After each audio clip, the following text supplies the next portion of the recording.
अस्सलामुअलैकुम, मैं डॉक्टर नदावीद और आज का जो हमारा टॉपिक है that is related to smoking, यानी कि सिगरेट नोशी क्या है। यानी आप समझ तो गए होंगे कि मैं किस बारे में बात कर रही हूँ। तो आज हम बात करेंगे स्मोकिंग के बारे में, यानी कि सिगरेट नोशी यानी स्मोकिंग के क्या इफेक्ट्स होते हैं।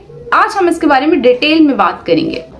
अगर आपकी फैमिली में कोई स्मोकिंग करता है या आपके आसपास कोई स्मोकिंग करता है या आपके अंदर कभी कभी ये फीलिंग उजागर होती है कि लेट्स ट्राई दिस, आओ ट्राई करके देखते हैं, तो ये वीडियो सिर्फ आपके लिए है। अगर मैं बात करूं तो स्मोकिंग यानी तंबाकू नोशी के साइड इफेक्ट सबको पता होते हैं। उसके पैकेट्स के ऊपर लिखा होता है कि तंबाकू नोशी सेहत के लिए मुज़र है, और सबको पता होता है कि बहुत सारे डिजीजेस कॉमन हैं, यानी स्मोकिंग जो लोग कर रहे होते हैं तो उनकी वजह से बहुत सारे डिजीजेस उनको हो सकती हैं। For example blood pressure, hypertension, chest के infection, cancer, chest diseases, COPD, chronic obstructive lung disease. लेकिन इसके बावजूद लोग स्मोकिंग करते हैं, वो स्मोकिंग छोड़ते क्यों नहीं हैं? आखिर इसकी क्या वजूहात हैं? और जो लोग भी चेन स्मोकर्स हैं या स्मोकिंग करते हैं, वो एट टाइम्स अपनी जिंदगी में सोचते हैं कि वो स्मोकिंग को स्टॉप कर दें, रोक दें। स्मोकिंग की बात करें तो मेल्स फीमेल्स दोनों में बहुत ज्यादा कॉमन है, और मोस्टली लोग स्टार्ट कैसे करते हैं? यंग एज में मोस्टली लोग स्टार्ट करते हैं कि लेट्स ट्राई दिस, आओ टेस्ट करके देखते हैं, हमें कैसा महसूस होता है, वो करके देखते हैं। या दोस्तों ने बोला कि चलो आओ बैठते हैं, ट्राई तो करो।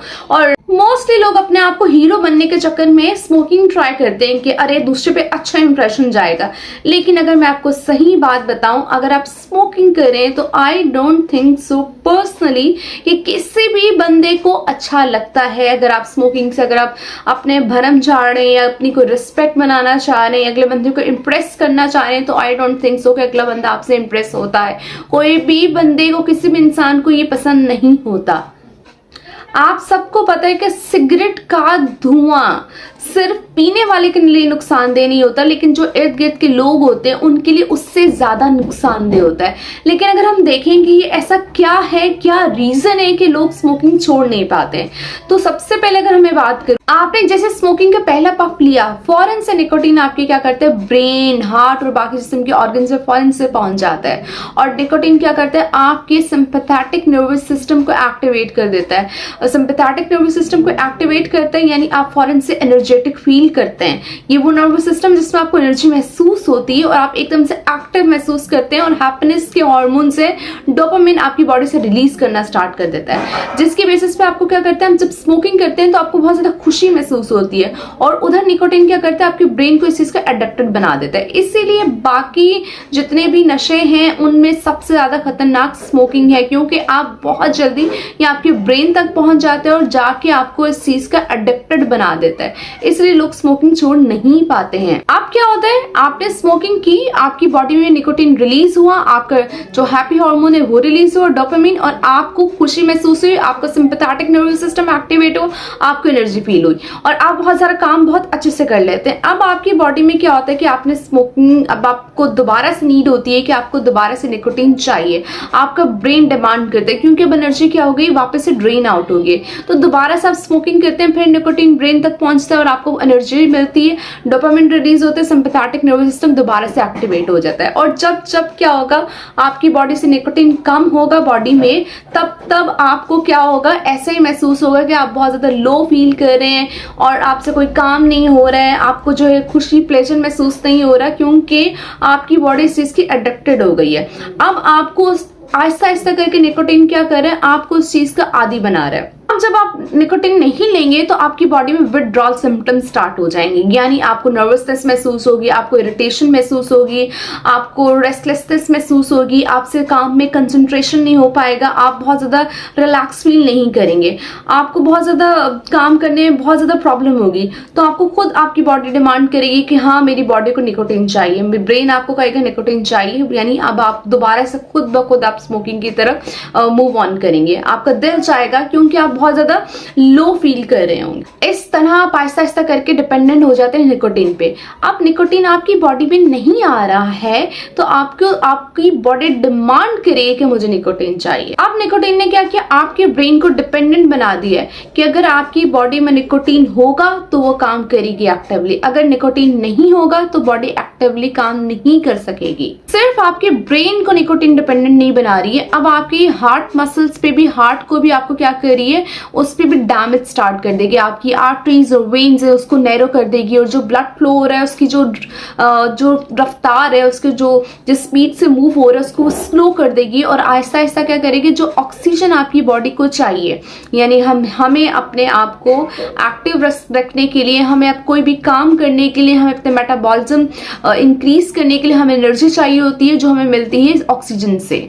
और अब क्या होगा, ऑक्सीजन की जगह ये कार्बन मोनोऑक्साइड गैस बनाना स्टार्ट कर देगी। कार्बन मोनोऑक्साइड एक जहरीली गैस है जिसका हमारी बॉडी में ना होना बेहतर है।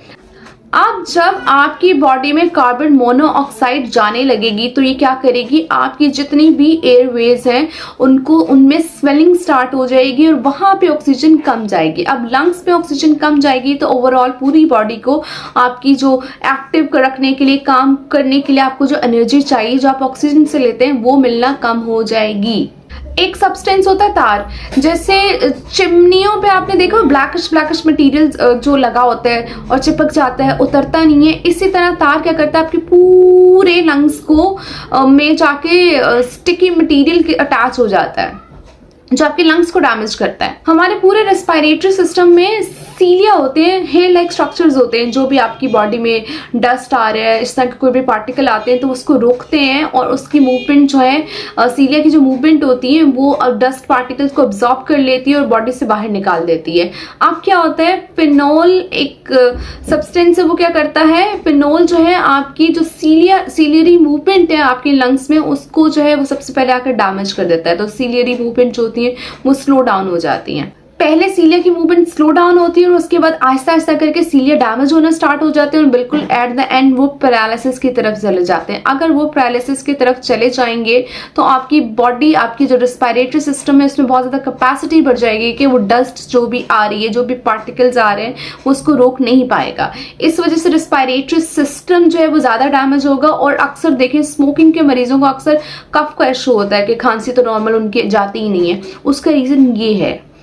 अमोनिया वगैरह होता है जो आपकी आईज, नोज, थ्रोट में क्या करता है, इरिटेशन स्टार्ट कर देता है। ये हमने डिस्कस कर लिया कुछ इंटरनल डैमेज, यानी बॉडी के अंदर क्या क्या इश्यूज हो रहे होते हैं। अब हम कुछ फिजिकल कैरेक्टरिस्टिक्स की बात करें। फिजिकल कैरेक्टरिस्टिक्स की बात करें तो जितने भी स्मोकर्स हैं उनको आप देखेंगे येलोइश ब्राउन स्टैन बहुत ज्यादा होते हैं उनके फिंगर्स पे, उनके नेल्स पे, उनके टीथ पे, टंग पे, माउथ पे। तो आप देखेंगे बहुत ज्यादा येलोइश ब्राउन स्टैन मिलेंगे। इसके अलावा हम देखें तो उनको जो नेचुरल हेयर शाइन है वो लॉस होना स्टार्ट हो जाएगा।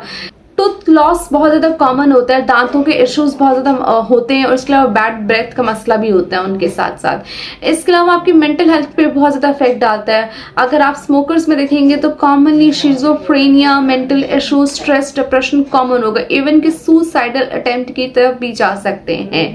इसके अलावा इनफर्टिलिटी इश्यूज भी होते हैं। इसके अलावा स्मोकर्स जितने भी हैं उनकी क्वालिटी ऑफ लाइफ भी डिक्रीज हो रही होती है, लाइफ एक्सपेक्टेंसी भी डिक्रीज हो रही होती है। यानी आहिस्ता आहिस्ता उनकी जो क्वालिटी ऑफ लाइफ है वो तो कम हो ही रहा है, जो एज है, लाइफ एक्सपेक्टेंसी, वो भी आहिस्ता आहिस्ता करके क्या हो रही है, कम हो रही है।